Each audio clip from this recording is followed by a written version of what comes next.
Thank you, Mr. Chairman and Committee. I'm Representative Judy Boyle, District 9. So today I'm here to present House Bill 98. This bill will just ensure that taxpayer dollars do not go to fund teacher unions.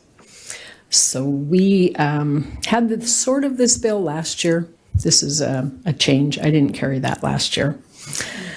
So over 50% of our general fund, as you know, goes to the K-12 schools. So we have a direct interest in how those funds are spent. We are not taking away local control on this. They can still do whatever they want with their funds as long as they don't use them to support unions. So the local dues, so I equate this kind of to our Cattlemen's Association. Our local dues go to our locals, they go to the state, and then they go to the national. And it's the same thing with the teacher unions. So approximately $1 million of the local union dues will go to the NEA.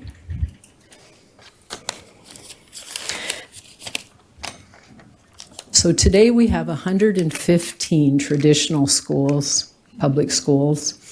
The charter schools are not allowed to collective bargain, so we're not talking about charters at all. There are 83 of those 115 with unions. 50 of them allow union activity using taxpayer dollars.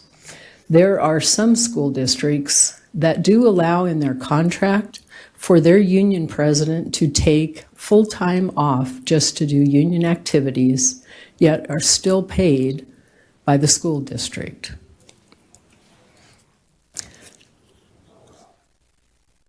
Now, the union does have payroll deduction on their website, and they are, at least they've told me, they are trying to get all their members to use that instead of having the school district directly take the money out of their wages. So that would help. That would be a good thing. And this bill would prevent them from continuing to use the school district for that activity. There are exceptions to this. So if there is a negotiated agreement for time off without pay and benefits, that's allowed. Teachers could take personal leave to do union activities. Or the union could reimburse the district for any funds that are spent.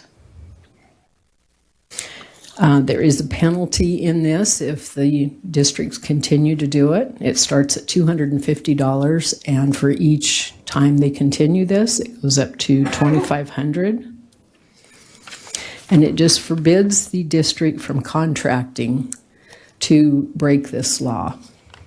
So I would stand for questions. Thank you, Representative Boyle. Are there questions today for Representative Boyle? Representative Barbieri, you must have had your coffee this morning. Thank you, Mr. Chairman, for even recognizing that. Representative Boyle, do you have any data with respect to those that are having time off, paid time off to deal with the unions, that they're also being paid by the unions at the same time? Representative Boyle. Thank you, Mr. Chairman. Representative, no, I don't know that. Any further questions? Representative Pohanka, followed by Representative Mickelson. Chairman and Representative Boyle, a comment and then a question. So I visited with our local entities, city managers, in regards to, I know some cities have fire departments, police officers that are unionized. And so I asked them, so where do they meet? And one of the agencies, their firefighters meet at a public safety building, which is paid for by the citizens of that community. And they will actually have on-duty firefighters meet, because in case they get called out. Same with the police officers. So if this were to go through, what would stop future legislation to come forth against having cities not being able to have their firefighters or police officers meet on taxpayer buildings? if that makes sense. Boyle. Thank you, Mr. Chairman. Representative, this bill does not prohibit the teachers from using the schools to meet, and this has nothing to do with the firefighters or the police.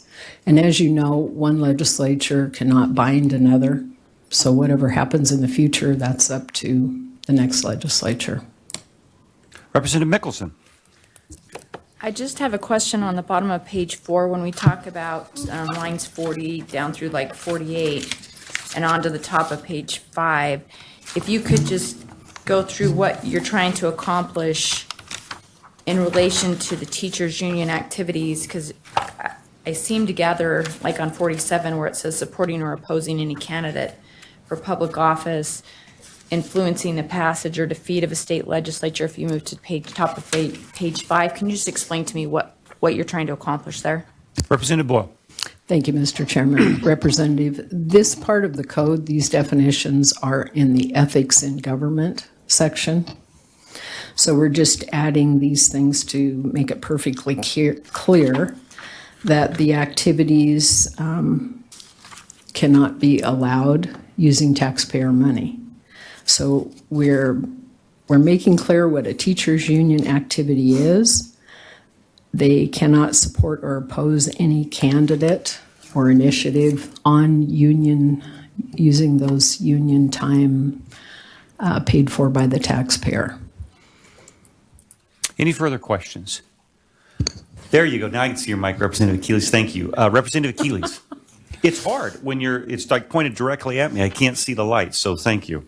And you know, my light actually, it's very sticky. It doesn't work very well. I don't know why that's at my seat, but I think it's because you use your microphone so much, but we love it. So keep it up. Thank you, Mr. Chairman.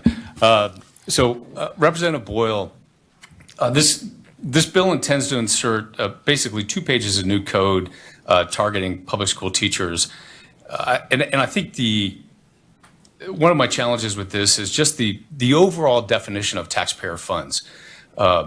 So what is that? What is it incorporating? We've got paychecks, we've got school buildings, we've got office space. There's digital calendars, there's email. It seems like pretty much everything is incorporated under taxpayer funds, or am I misreading the definition here? Representative Boyle. Thank you, Mr. Chairman. And Representative, you might bring some WD-40 and squirt on that, and it makes it a lot easier to move. So on page 1, starting on line 21 and going through, it says exactly what they can use and what they can't. So they cannot use taxpayer funds to promote teacher unions by deducting the fees, the dues, the assessment, fines, whatever it is, on behalf of the teacher union, increasing the employees' compensation with the intent of them being able to use that money for those dues. They are also not to provide any personal or contact information to the union that the union could not find using the Public Records Act. They are not allowed to coerce an employee to meet or communicate or interact with the teacher union. I don't know if that actually goes on, but just in case. They cannot distribute communications on membership solicitation on behalf of the union. They cannot contribute public funds on behalf of the union. Lots of things they aren't supposed to do with taxpayer money here. And then it goes into the exceptions. Sick leave, release time, that kind of thing can be used. Follow-up? Follow-up, yeah. Thank you, Mr. Chairman. So Representative Boyle, maybe just starting on the first item on that list. So this would be on line 24, subsection A, deducting dues, fees, assessments, fines, all of that. So how is this any different, since union participation in the state is voluntary? So how are these deductions any different than if I make a deduction to the United Way or the Red Cross, my 401k, health savings account, anything like that? So why are we specifically isolating these two things in terms of what a teacher is allowed to deduct from their paycheck? Representative Boyle. Thank you, Mr. Chairman. Representative, we're not saying that the teacher can't use their money however they want. We are saying that the district cannot use district payroll time and personnel to do that for the unions. Follow up. Yeah, thank you, Mr. Chairman. So Representative Boylan, what's the, or is there any estimate of the incremental cost to sort of click one more box for a teacher on where their payroll deductions would go? You know, if I'm already giving to various organizations, you know, I'm trying to understand how you would calculate the savings by not clicking one more box in the payroll software. Representative Boyle. Thank you, Mr. Chairman and Representative. It's actually, I don't know how you'd calculate the time. It is the issue that goes to a union, you know, that you are spending that time of the taxpayers to click the box to go to a union. And it might seem like nothing, but to taxpayers, it's a lot. Follow up. Yeah, thank you, Mr. Chairman. So moving down to the next section here, Representative Boyle, which is B, beginning on line 27. I'm really troubled by this one because I think we're creating what is an impossible standard to validate. So we're saying that any increase in a professional employee's compensation with the intent that the additional compensation, a part of it, be used to pay teachers' union or affiliate dues, fees, assessments, fines, contributions. So if a teacher gets a 2% year-over-year pay increase, how do you definitively say that none of that is going to the union? Representative Boyle. Thank you, Mr. Chairman. Representative, this is an honor system kind of thing. And I've been told by several teachers there is a district who does this. They say, we are giving you this extra amount to pay your teacher dues because we don't want it to show that that's what we're doing. So to me, that is unethical. And so it's the honor system, like most of our laws are.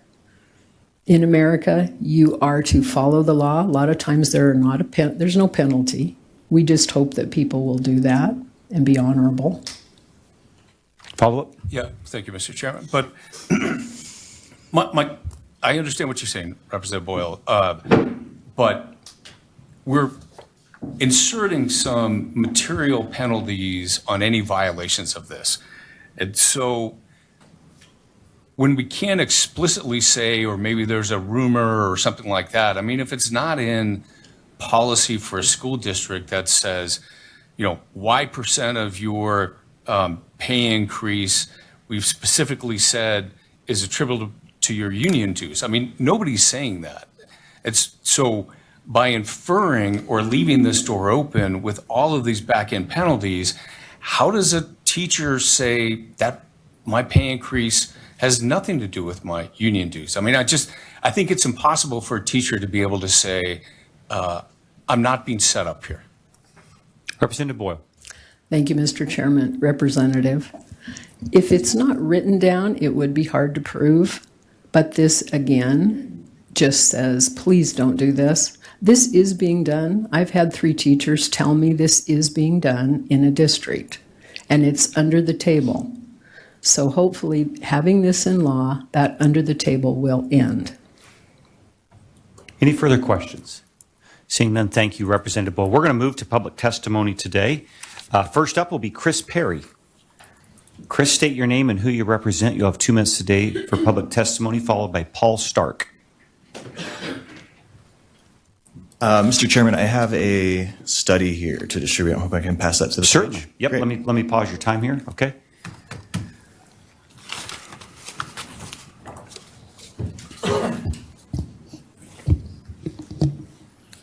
Thank you.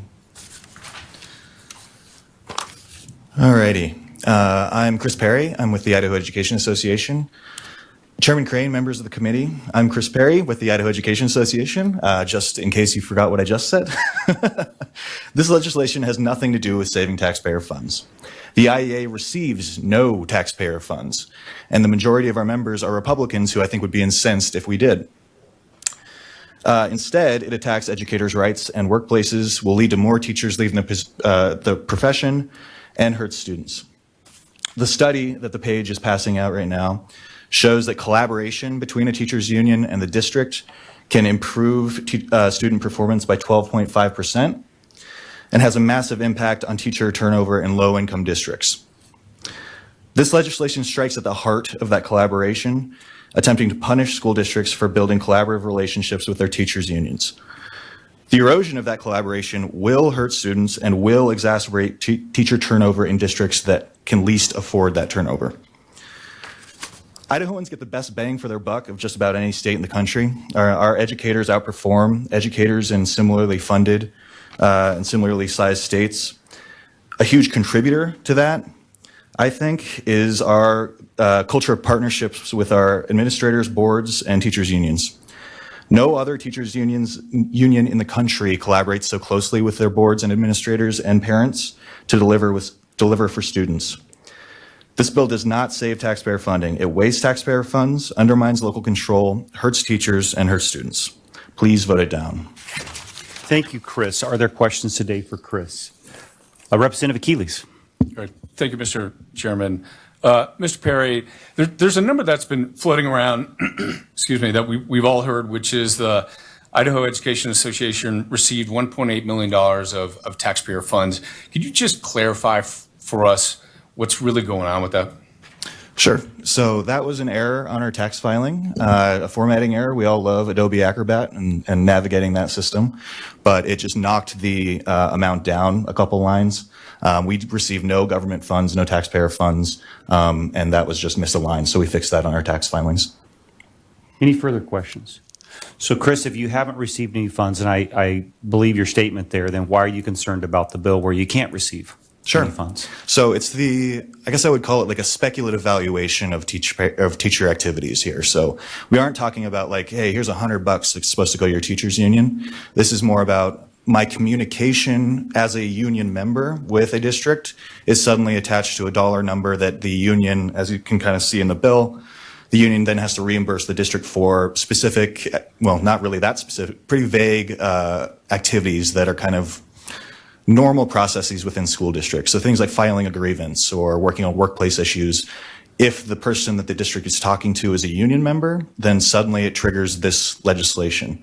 So I think that the way that we're defining taxpayer funds here kind of opens up some real kind of wild issues. And that's where the kind of rub is, I think. If we wanted to work on a bill that like actually prevented like a, taxpayer funding going to us, which doesn't happen, as you mentioned, I think we'd be happy to work on that, and we can work on clarifying the use of taxpayer funds in school districts with you guys collaboratively. Okay. Any further questions for Chris? Representative Hostetler. Thank you, Mr. Chairman. Thank you, Chris. Does this directly affect any ability to communicate with your teachers in any way or provide services for them in any way? Chris? Chairman Crane, Representative Hostetler, it does. So there's, page 1, line 39, subsection E, distributing communications or membership solicitations on behalf of the teachers union or its affiliates. So the way that, and we are kind of small c conservative in the way we interpret laws like this. We want to be well within the legal boundaries here. Distributing communications could be, in our interpretation, if the district is paying for a bulletin board and the union posts an event, let's say a professional development or charitable event that we put on, suddenly is the district on the hook for that distribution of communications. Or if the district posts on a shared calendar with educators, non-member or member, and it's a union event, is that suddenly a distribution of communications that would fall in violation of this bill? So it does hamper, I think, the administrators and the district's abilities to communicate en masse with educators about specific opportunities to their profession. Any further questions? Seeing none, thank you, Chris. Next up will be Paul Stark, followed by Sean Laughlin. Good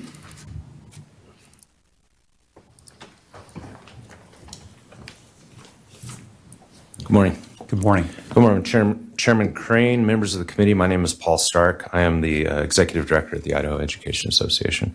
I have 3 points to make about this bill today. First of all, this is a bill that singles out one Idaho business. Let's not make any mistake. This is the Idaho Education Association bill, and it is dangerous precedent to have bills that single out and target one Idaho business. And that's what this does. We don't see any other businesses affected in this bill. We don't see any other unions in this bill, only the Idaho Education Association. As Representative Boyle herself just said, it has nothing to do with firefighters or police. This is the only entity. And this is dangerous precedent to go after one business in this fashion. It's also, there's a large issue here with what's called viewpoint discrimination under the Constitution. This legislation appears, again, to target only the Idaho Education Association because it doesn't approve of its viewpoints. If you look on page 4, line 47, as has been already noted, it talks about political speech. And there is in this bill apparently some prohibition on this.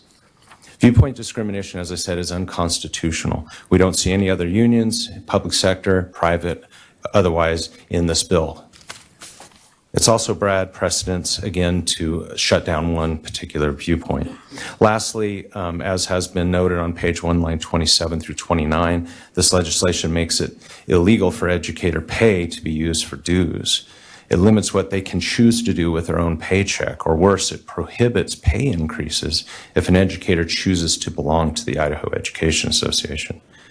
After the many good things this legislature has done to help public schools, help retain teachers in recent years, now is not the time to pass this kind of harmful and unconstitutional legislation. Thank you, Chairman. I stand for questions. Thank you, Paul. Are there questions for Paul? Representative Achilles, followed by Representative Mickelson. Thank you, Mr. Chairman. Mr. Stark, so are there other payroll deductions for other groups offered by school districts? Mr. Stark. Chairman Crane and Representative Achilles, yes, there are all kinds of payroll deductions. It's really what the employer chooses. It could be things like, as has been noted, health savings accounts. Most school districts do have a foundation, which is kind of a charitable thing that helps the school districts. Those kind of things can be deducted. As we've said, 401ks, again, a private business, you can have those deducted from your payroll. United Way, Red Cross, et cetera. But it varies, yes, but there are other payroll deductions. Representative Mickelson. Thank you, Mr. Chairman. Can you tell me what kind of things does the union do or provide for communities as far as resources for teachers and the value that they bring maybe through their training, just a little bit? Mr. Stark. Thank you, Chairman Crane, Representative Mickelson. There's a plethora of things. I could go on for an hour talking about these wonderful things. There's something that called the Idaho Children, or the Children's Fund, and that is a charitable organization that has been created by the IEA to help kids when they don't have backpacks, maybe they don't have shoes. There's a lot of eye exams that are given and dental exams and things like that. There's a lot of professional development that happens as well, helping our educators to become the best they can possibly be. Dyslexia training is one of those that this legislature passed, making that mandatory, and that's something else that will happen. There's also a lot of just community events, community outreach, and involving members of the community, parents and business owners and the like, in community events that the association is a part of. I'm not sure if that completely answers your question. But. Any more questions for Paul? Paul, I've got a question picking up on where Representative Achilles was headed with payroll deductions. You mentioned that there are payroll deductions, whether it's Red Cross, retirement, whatever. Do any of those organizations negotiate wages and benefits on behalf of teachers? Chairman Crane, I'm not aware enough if the American Red Cross participates in collective bargaining. I don't know that. I don't know. Certainly 401ks. I don't believe 401ks do, but that's something that's just outside of what I know. Okay, perfect. Thank you. Next up will be Sean Laughlin, followed by John Hughes.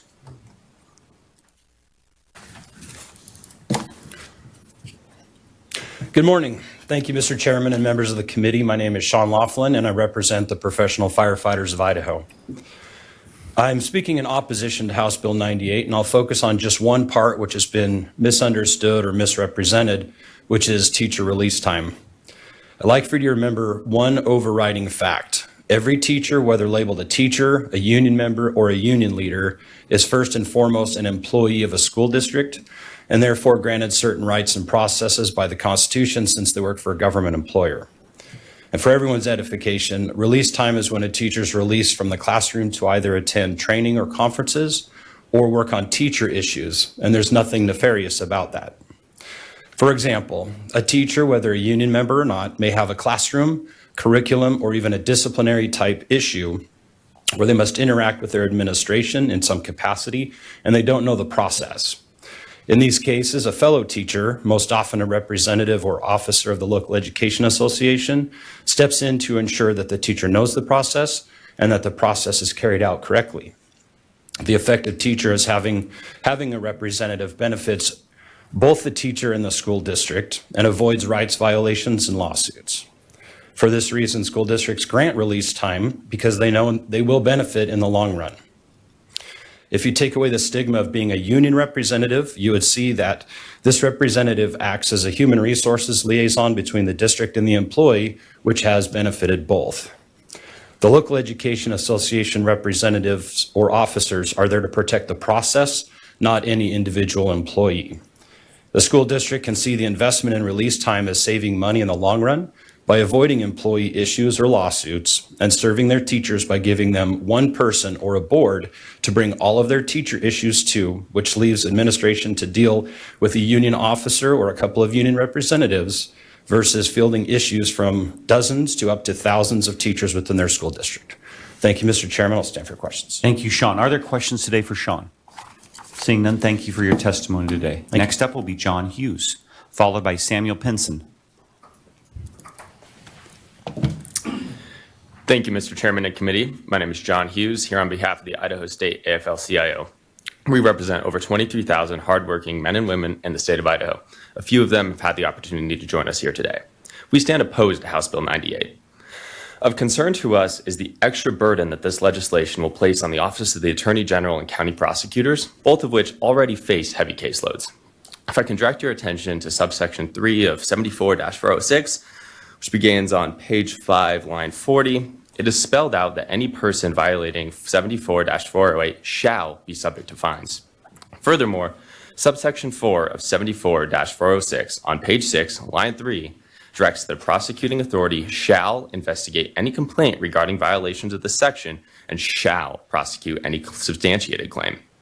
This does two things. It adds to the work of already overburdened prosecutors and takes away the discretion of these professionals of when and when not to investigate a complaint. The ultimate impact of this legislation would be a reduction in prosecutors' focus on more important matters in our state. Further, it is not definitively stated who and who cannot file a complaint related to the section. This leads to personal conversations being stalked and opens Pandora's box for frivolous claims and even more prosecutor time used when there are much more pressing matters in our state. This bill has unintended consequences that will burden our legal system. Thank you, and I will stand for any questions. Thank you, John. Are there questions today for John? You let Mr. Maloney know we missed him today in my committee. I'll let him know. All right, sounds good. Thank you. Next up would be Samuel Pinson, followed by Andy Grover. Samuel, going once, going twice, gone. Andy Grover. Maxford Nelson, you'll be up next. Chairman Crane and committee, for the record, my name's Andy Grover. I represent the Idaho Association of School Administrators, and we stand opposed of House Bill 98. You know, for a long time, our organization stayed very neutral on this kind of legislation, but in this particular bill, there's several things in it that have brought us to where we're at today.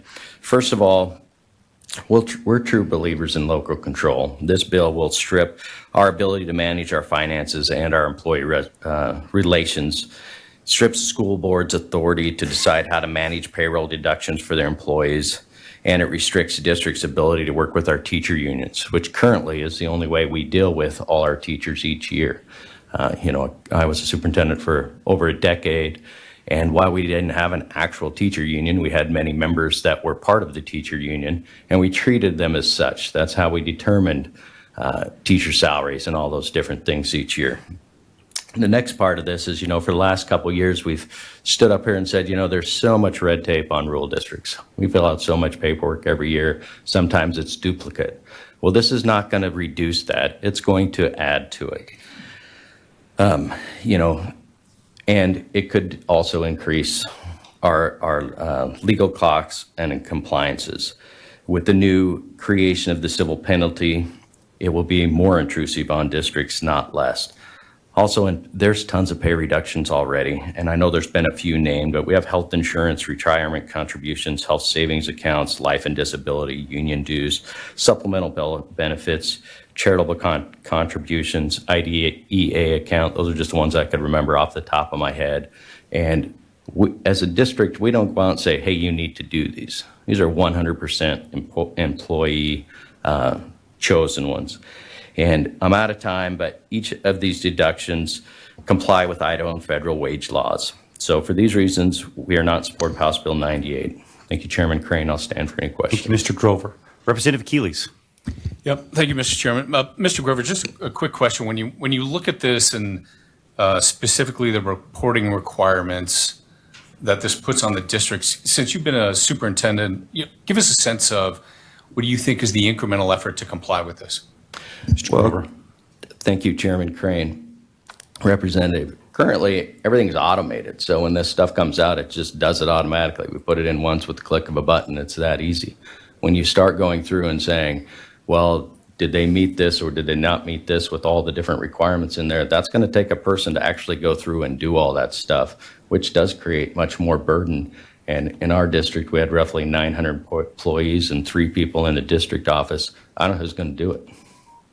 Any further questions? Seeing none, thank you for your testimony today. Next up will be Maxford Nielsen, followed by Dan McKnight. Good morning, Chairman Crane, members of the committee. My name is Max Nelson. I'm here on behalf of the Freedom Foundation, a nonprofit organization dedicated to promoting individual liberty, free enterprise, and limited accountable government. House Bill 98 stands for the simple proposition that government should refrain from using taxpayer funds or public resources to subsidize ideological interest groups, in this case, teachers' unions. As the U.S. Supreme Court has recognized, public sector collective bargaining is inherently political, as it necessarily involves questions about the size, cost, and operations of government. Now, many Idaho school districts currently lack authority to determine how they'll handle labor relations because Idaho law requires the roughly 83 school districts with unionized teachers to determine teachers' compensation, benefits, and conditions of employment through collective bargaining. Unfortunately, our research shows that teachers' unions have followed the advice of the National Education Association and taken advantage of the collective bargaining process to shift the cost of union operations and advocacy to Idaho taxpayers, giving the union disproportionate influence that families and taxpayers lack. House Bill 98 would restore balance and fairness by drawing a clear line between school activities and union activities. The legislation would end the legally suspect practice of school districts deducting union dues from teachers' paychecks. It would also prevent teachers from being paid by school districts to engage in union activity at taxpayer expense. Our research shows that this practice occurs in about 50 districts and costs taxpayers about $500,000 per year. Additionally, House Bill 98 would prevent school districts from using taxpayer funds to pay teachers union dues, protect teachers' privacy by preventing districts from providing their personal contact information to a union without their consent, and would prevent teachers from being required to sit through union membership solicitations as part of their onboarding. These and other common sense reforms in the bill are broadly supported by Idaho voters. With that, I'm happy to address any questions you may have or some of the more creative objections that you may have heard so far in the hearing. Thank you for your time. Thank you, Maxford. Are there questions? Yes, Representative Barbieri. Thank you, Mr. Chairman. Mr. Maxford, so what I'm hearing you say is that you're drawing a distinction between this particular deduction for political purposes because the Supreme Court has determined that somehow the relationship is political. And so this is a different type of deduction than we would otherwise see. Are there prohibitions against deductions going out for the Democrat Party or for the Republican Party or any of the other parties? Are there prohibitions there? Maxford? Mr. Chairman, Representative Barbieri, thank you for the question. So there is an Idaho statute already, the Public Integrity and Elections Act, which prohibits the use of public funds or resources to engage in electoral political activity. There is also, of course, the United States Supreme Court's decision I mentioned in the Janus versus ASME case in 2018, which recognized that when you're dealing with public sector collective bargaining, that process, at least from a First Amendment standpoint, is inherently political because it involves advocacy over the size and cost and scope of government, which are fundamentally political questions. Now, applying that to payroll deduction of union dues, in this case for the Idaho Education Association, I think does raise some interesting legal questions. because there is no statute in Idaho that authorizes or requires school districts to deduct union dues. Individual districts make that decision currently, and many do not provide that service to the union. But when a district does that, it is lending public resources to the purpose of fundraising for this organization. And as a factual matter, part of the union dues that are collected from teachers' paychecks by a school district, when they do that by a payroll deduction, are used for electoral political activity. Some of that money is sent to the National Education Association in D.C., which does have political funds that are funded entirely by members' dues, and in some cases are even used to influence Idaho elections. So all that to say, I think there's an argument under existing law that this practice is illegal, and I think certainly it's different in kind from the types of employment benefits or even charitable contributions that districts may otherwise process via payroll deduction. Thank you. Are there further questions? Representative Achilles, followed by Representative Skog. Yeah, thank you, Mr. Chairman. So I'd just like to get back to the root question here of, are there really taxpayer funds going to teachers unions in Idaho? So we've established, Mr. Nelson, from the IEA representative, that $1.8 million is a fake number, right? That is not the case. So now we seem to be focused on this $500,000 of annual expense. So if I divide that by 83 districts, that's about $6,000 per district of taxpayer dollars that we think are being spent on teachers unions. So help me break down that $6,000. How do you guys, where do you see these expenses coming from? And just, help us understand your math on $500,000 claim. Maxford? Mr. Chairman, Representative Achilles, thank you for the question. I think to be clear, what we've clarified is that the IEA's tax return was inaccurate, not that it was a fake number. It was a number on a tax return. Happy to have that clarified on the record before the committee. But even if there is not documented evidence of taxpayer funded government entities writing checks to a teachers union, for example, we've documented exhaustively through our review of school district collective bargaining agreements in Idaho that public time and services, which have value and are paid for by the taxpayer, are being used to support teachers union activity. Now, our estimate about the $500,000 pertains specifically to the amount of time that teachers are excused from their classroom duties to perform taxpayer functions, to perform union functions at taxpayer expense. We've published a report, I believe it's cited in the handout that went before the committee here, that goes through district by district and identifies all of the examples of and the amounts of paid time off per union contract that are provided to teachers to engage in union activity. And we've, basically used the average compensation of an educator in Idaho to roughly estimate how much value there is associated with that time. And to be clear, we're not just talking about grievance processing. We're talking about, in some cases, union contracts that specifically provide designated amounts of paid time to lobby the legislature. This is activity that is certainly in the union's interest as a private organization, and it is being funded with taxpayer-funded time, but it is arguably not in the public interest. Representative Skog. Thank you, Mr. Chairman. I'm looking at the NEA website, which I understand gets money from the Idaho Education Association. Is that correct? I think to phrase it more precisely, the National Education Association gets a cut of the dues that any member of the teachers union in Idaho pays. I think the IEA would say, we don't fund the NEA, and that may technically be true. The local union keeps its portion of the dues and forwards part of the money to the NEA and part of the money to the IEA. But yes, your point is true. The dues paid by Idaho educators are funding the NEA, yes. Follow-up? Two follow-ups, if I may. Do you know about how much money goes to the NEA from the Idaho Education Association or other teachers unions in Idaho? Maxford? Mr. Chairman, Representative Skog, my understanding is that in this academic year, the NEA portion of the dues equates to about $213 per member. Follow-up? Yeah, I'm looking at this website, and it looks like it's all about DEI, promoting DEI. The NEA, I quote, the NEA has spoken out against anti-DEI bills and attacks on DEI programs. Will this bill prevent me as a taxpayer, my money from going to promote DEI programs through the IEA and NEA? Maxford? Mr. Chairman, Representative Skog, I think certainly you are correct in your assessment that the NEA is an extremely ideological and a very politically polarizing organization. The Wall Street Journal has acknowledged that the teachers' unions like the NEA and the AFT are among the most progressive and ideological organizations that there are in this country. Now, that's not to say anything good or bad about them from a policy standpoint. The point is just they are polarizing, they are politically active, and they have an ideological agenda. And our position is that taxpayer funds and resources should not be used to fund that kind of ideological agenda any more than they should be used to fund, for example, the agenda of the National Rifle Association. And I think this legislation that Representative Boyle has brought forward would do an excellent job of making sure that that type of ideological activity is not being supported with Idaho taxpayer dollars. Representative Hostetler. Thank you, Mr. Chairman. Thank you, Maxford. I was recently approached from a teacher here in our state who mentioned that one of her colleagues was actively applying for an NEA position and would leave school during school hours to go do what she had to do for that position. And at that point, a substitute would have to be acquired by the school, both of those being paid for essentially by the taxpayer dollars. Is this something that would address a situation like that? Maxford? Mr. Chairman, Representative Hostetler, thank you for the question. Yes, absolutely it would.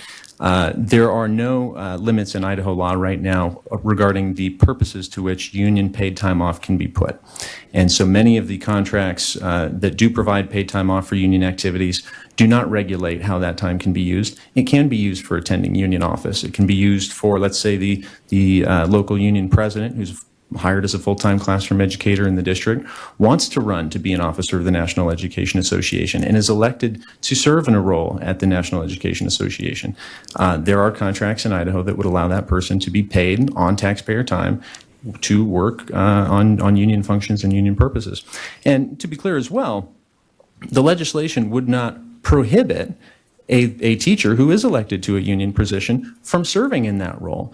The legislation would simply say you can't do that at taxpayer expense. You can take an unpaid leave of absence, which is actually something the current law provides. You can use your own PTO or a PTO that's been donated to you by your colleagues, or the union, not the district, the union will track the time that you spend on union activity and then reimburse the district for the value of the wages and compensation that were paid to you by the district, but for which no services were rendered.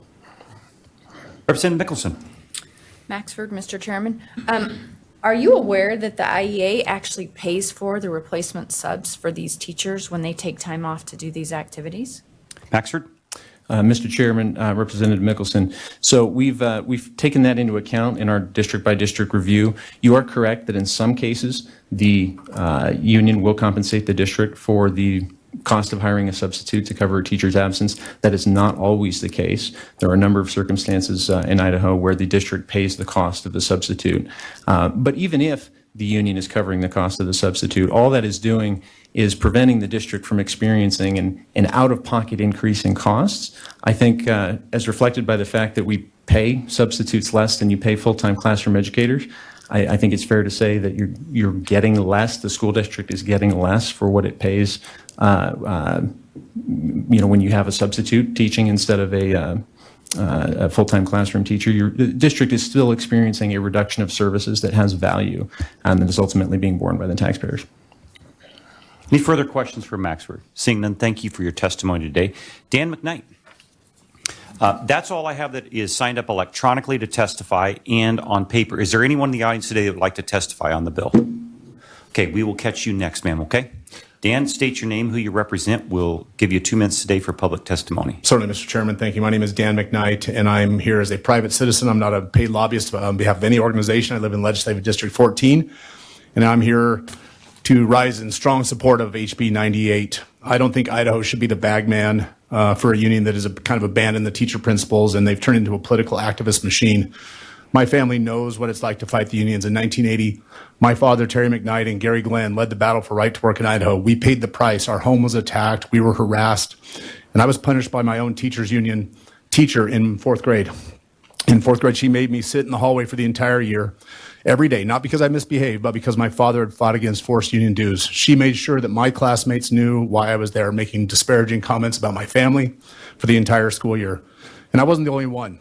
In 1986, when right to work was put back on the ballot as referendum won, my older sister, she was harassed by members of the teachers union at Fairmont Junior High, and my mother demanded protection, and my sister was granted police escorts the entire year at Fairmont Junior High. The school also had been turned into a political battleground. A child needed police protection just to attend class. Fortunately, a police officer, a member of another union, stood up and did the right thing and protected my sister. That's how the teachers union operated in my time and my experience. Right now, Idaho withholds union dues from teacher paychecks and transfers those funds directly to the teachers union, an organization that is becoming increasingly radical. Here's an example of some of the recent IEA things that they've done with that money, things that they've supported. They've supported pushing controversial gender policies, supporting biological males and girls' bathrooms, promoting political agendas in schools, running equity and anti-racism training instead of focusing on real education, opposing parental rights, lobbying bills that give parents, opposing bills that give parents control over their kids' education, prioritizing activism over teacher pay, spending union dues on left-wing lobbying instead of improving working conditions for teachers. That's why the state of Idaho is financially enabling these activities. We would never allow the state to withhold religious ties from employees' paychecks and send them directly to the LDS, the Catholic, or the Nazarene Church. Yet, that's exactly what we're doing right now. The teachers' union has become the cultural church Dan, I'm of social going to division. wrap it up. Sure, certainly. I urge you to vote yes on House Bill 98 and protect Idaho workers, teachers, and taxpayers. Thank you. Thank you. Are there questions for Mr. McKnight today? Seeing none, thank you for your testimony.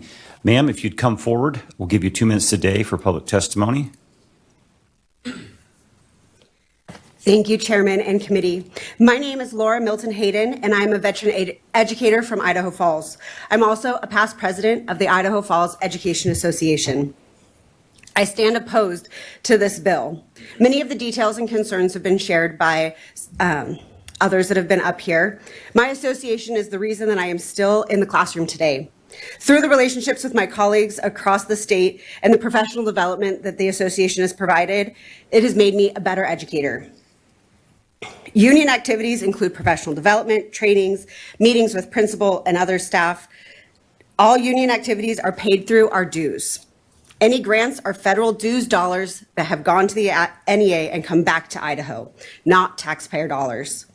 This bill harms Idaho teachers and will further impact teacher retention. I urge you to vote this down.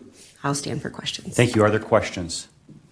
Seeing none, thank you for your testimony today. We're going to move to our virtual testimony unless Joe Maloney, I understand you're in the audience. Are you going to pull a Martin Bilbao on me today and not testify? Would you want to testify? Okay, all right, you're pulling a Martin on me. All right, next up will be Jason Mercier, followed by Rachel.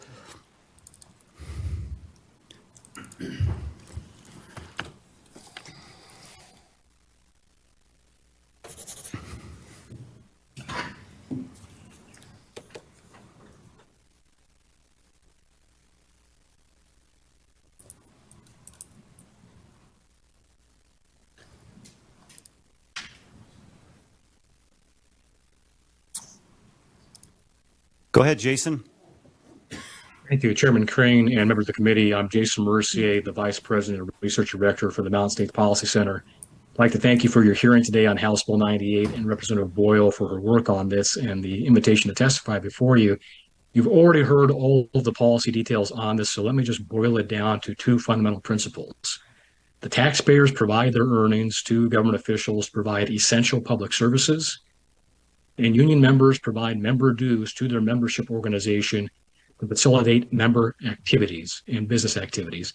And House Bill 98 helps divide that line to make sure those two fundamental principles for taxpayers during business hours are not paying for union activities, and a union member who chooses to join voluntarily during the work hours, if they want to participate on behalf of business activity for that membership organization, can still do so, but it has to be either on their personal resources or having the membership organization, the union, reimburse that.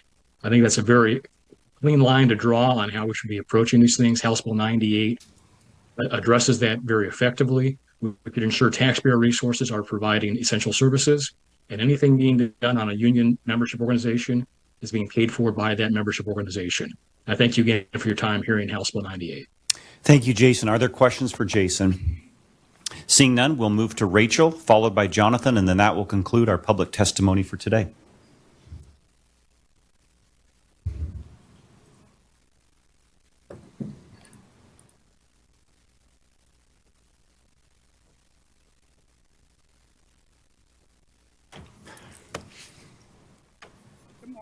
My name is Rachel Gressler, and I am a senior fellow in workforce and public finance at the Heritage Foundation and a visiting fellow at the Economic Policy Innovation Center.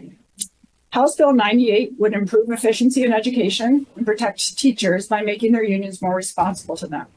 This bill addresses an inequality whereby Idaho taxpayers are forced to subsidize one particular type of private membership organization.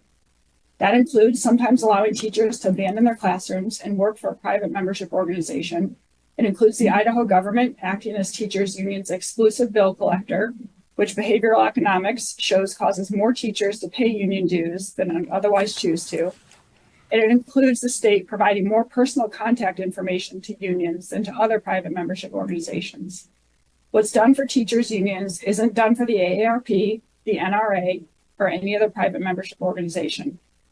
Teachers' unions, particularly big national ones, often negotiate and lobby for things that are counter to taxpayers' and students' interests, such as excessive school closures during the pandemic and denying families school choice. FDR cautioned against the inherent conflict of interest within the mere existence of public sector unions. And that conflict is exacerbated when taxpayers not only lack a seat at the negotiating table, but have to fund the payrolls of both sides of that table. House Bill 98 would improve Idaho's education system and reduce taxpayer costs by only paying teachers to do the jobs they were hired to perform. Moreover, this bill protects teachers' rights over their paychecks and will help teachers make teachers' unions more accountable to their members. Nothing in this bill takes away the rights of Idaho teachers to join a union or to participate in union activities, even during their working hours. All this does is require that the work be done on unions and not taxpayers' dime. And finally, just as the law protects public teachers' free speech by preventing them from being forced to pay teachers' unions, the bill would protect taxpayers' free speech by similarly preventing them from having to subsidize teachers' unions. Thank you. Thank you, Rachel. Are there questions for Rachel? Seeing none, thank you for your testimony today. The final person to testify today will be Jonathan, and then Representative Boyle will give you a couple of minutes to wrap up.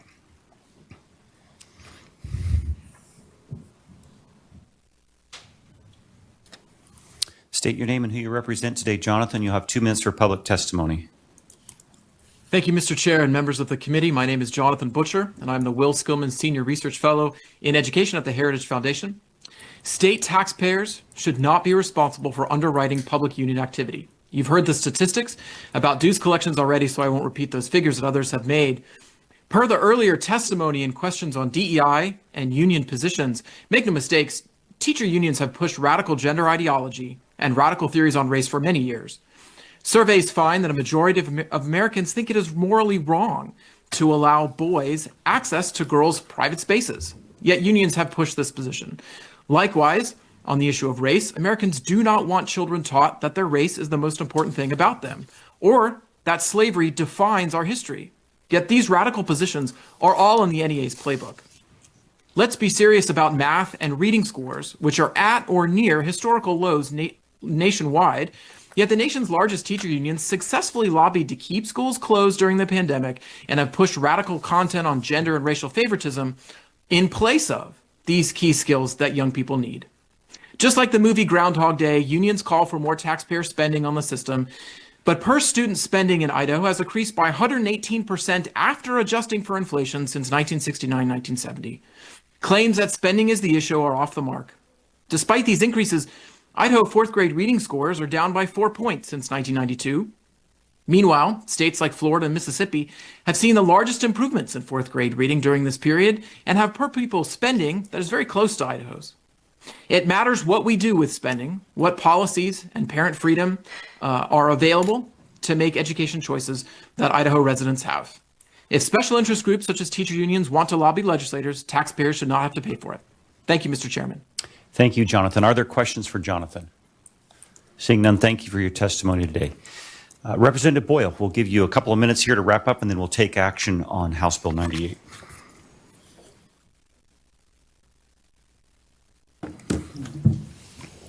Thank you, Mr. Chairman and committee. This has been an interesting hearing for sure. I wanted to, mention there are 32 schools in Idaho, public schools out of the 115 that do not have unions, and yet they collaborate just fine together without having the taxpayers paying for union activities. Again, I want to bring to your attention on page 2 the exceptions that they can use. So that is lines 1 through 34. They can have a negotiated agreement with the district for time off without pay and benefits. They can take their personal leave, and the unions can reimburse the district. So we're not saying that they can't do any of their activities, just that taxpayers should not have to pay for these. So there are some examples here I'd like to give you of districts who use taxpayer dollars for this. There's one district that 25 days of release time for union members are paid by the taxpayers. Another one, 1 year for their association president can take an absence of leave with their salary still paid. So that teacher would have a substitute for the entire year. Now, when my kids were in public school, I certainly wouldn't want to have different substitutes the entire year teaching my third grader something. I don't believe that's right, but again, if that's what they want to negotiate and pay for with their own funds, I guess they could do that. Another one, they allow their union president 2 days a week off with the first 38 days paid completely by the taxpayers of that district. One gives the local president no duties whatsoever will be assigned for that entire year. And that is a very small district that one comes from. So I would just ask that we stop this funding of taxpayer funds to promote union activities and let the union pay for that themselves. Thank you. Thank you, Representative Boyle. Are there questions for Representative Boyle? Seeing none, House Bill 98 is properly before the committee. Representative Scott. I move that we send House Bill 98 to the floor with a due pass recommendation. Committee, we have a motion to send House Bill 98 to the floor with a due pass recommendation. Is there discussion on that motion? Representative Achilles.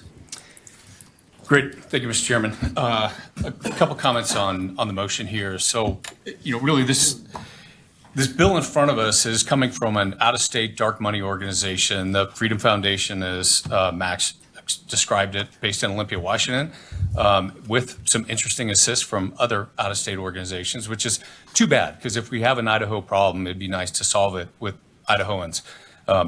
In your folder, there's a handout with just a couple things from the Freedom Foundation's website. And their mission, as I highlighted on the handout, is to undermine all public sector unions. So let's be clear, this is not just about teachers. We're starting with teachers, but it's about much more than that. And since we're spending so much time on taxpayer funds, I think as Max noted, the Freedom Foundation is organized as a 501c3 nonprofit. According to their 990 tax filing, they had about $17 million in contributions, 99% of their revenue. There's no disclosure of who the contributors are. And so assuming these donors are reasonably wealthy people that cut these checks, they're probably in the 37% federal tax bracket, which means the Freedom Foundation and their donors are taking somewhere on the order of about $6 million of taxpayer funds just as a function of their 501c3 status. Representative Achilles, I've allowed you a little leeway. We need to keep our debate to the bill. I understand that's part of who, you're making your point is who is bringing the bill forward, but let's keep it to the merits of the bill so this doesn't get off the rails. I'd be happy to, Mr. Chairman. Thank you. So, as we've heard from many folks, union dues in Idaho are voluntary. There are no taxpayer funds going to teachers' unions. We can say this again and again, but that doesn't make a misstatement true.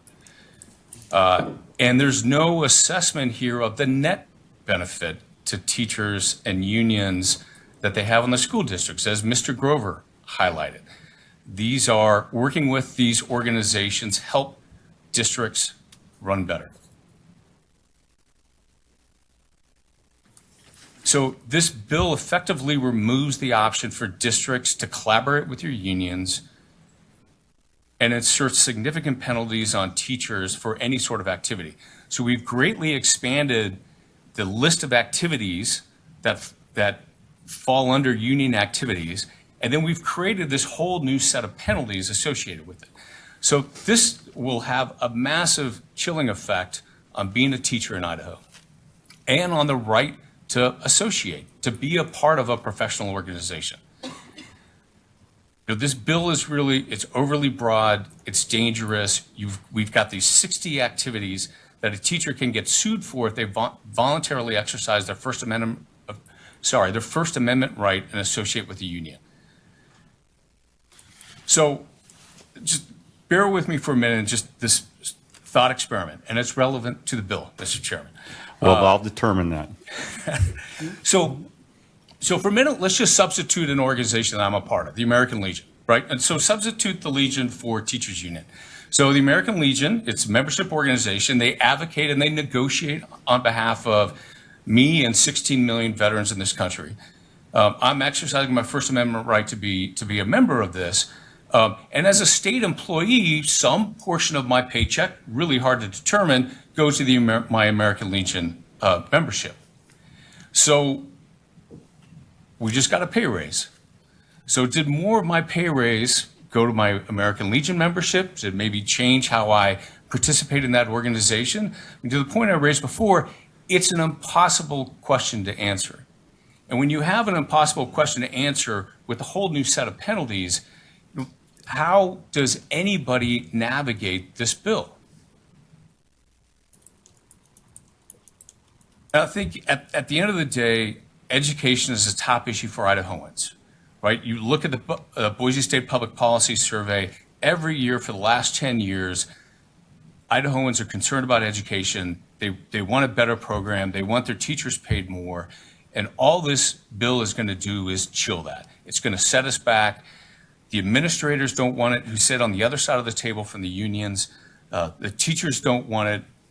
The only folks that seem to want this thing are a lot of these out-of-state organizations that have an issue with public sector unions. So with that, Mr. Chairman, I suggest my colleagues vote no on this. Thank you, Representative Keeley. Representative Dygart. Thank you, Mr. Chairman. I appreciate the reasons that the good representative brought this forward, and I fully understand the frustrations that are there. And in my teaching career, I was never part of the union, and I was never a fan of a lot of the positions that they've taken and have done there. Even with that, though, I am going to be opposed to this bill. I'm going to be opposed because I think we're overriding an elected school board position that is entrusted with the ability of regulating and taking care of these things. This is where the local school boards need to learn to just say no. If they think they're getting a service that they don't want, they should say no. And if we look to the west of us a little bit, according to the news last week, the Napa School District negotiations are currently at an impasse. And I'm assuming that's because the school board is learning to say no on things that they don't want. And I think that that's where that applies. I look at the union, and I never was part of that, but I look at the union as just another vendor. Where school boards are contracting with lots of organizations and lots of different vendors to provide different services. And I've attended a lot of conferences in a lot of places from a variety of vendors. And some of those were really, really awesome. Some of them were terrible. I should have stayed home. But the point is, if you think the service that you're getting and if you think the product that you're buying is worth it, then that's what the school board is purchasing, or that's what they're saying no to. And I think it's inappropriate for us here at this particular point in time to be overriding what a local school board would do in their local negotiations on saying no. I also worry about the $1,500 fine, meaning if they and I would get a flyer in my mailbox every so often. It made it to the end where the slot was for the trash, and that's where it would go. Because I'm an adult and I said no. I didn't worry about it. But that simple act would have imposed a $1,500 fine on somebody just because they put a piece of mail in my mailbox at school, potentially, if people took it to an extreme. So for those reasons, I'm going to stand as a no. Okay, thank you. Further discussion on the motion to send House Bill 98 to the floor with the due pass recommendation. Representative Alfieri. Thank you, Mr. Chairman.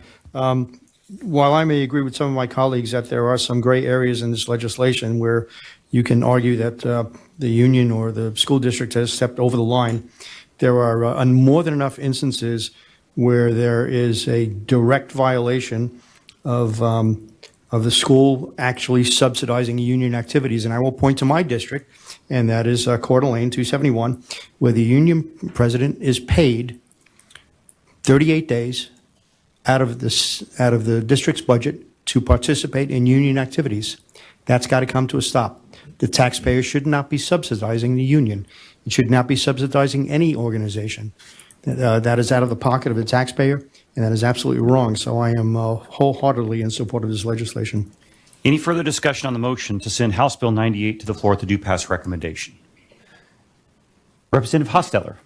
Thank you, Mr. Chairman. I also will be supporting this as well. When you take a higher up philosophical view, going back to 1990 to our current election cycle, teachers unions overwhelmingly, to the point of about 95%, have contributed to the Democrat Party. The NEA recently had disclosed some of their financial expenditures. 97% of their budget has gone to political ideologies and candidates that support those. Representative, I need you to keep your debate So I to the think bill. that this, as Idahoans, we realize that there's a larger issue here, and I believe that it's relevant to our people who may or may not agree with the ideologies behind the movement, if you will. So I'm going to support this. Any further discussion on the motion? The motion is to send House Bill 98 to the floor with the due pass recommendation. All in favor signify by saying aye. Aye. Opposed, nay? No. The motion is carried. Would you like to be recorded as voting no? Representative Keeley's no. Representative Shubin, no. And nope, okay, good. Committee, that completes our work for today. We'll stand adjourned.